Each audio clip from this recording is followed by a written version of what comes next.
আব্বু তুমি কি করতেছো? এই তোমার নাম কি? হ্যাঁ জান্নাত। কি খাইবা?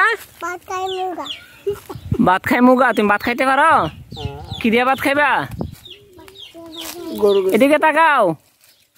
তুমি কি দিয়া ভাত খাইবা? হ্যাঁ বাদ দিয়া বাদ দিয়া ভাত খাইবা?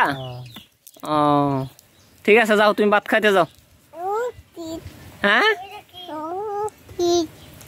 কি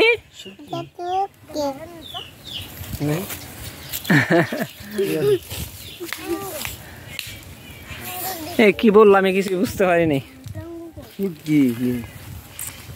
আম্মু তুমি কিছু খাইছো? কত গো আইছ না আজ সারা কত গো আমরা খাবো কও বলো। আচ্ছা যাও তোমরা খেলতে যাও, ঠিক আছে। সব হয়ে গেছে।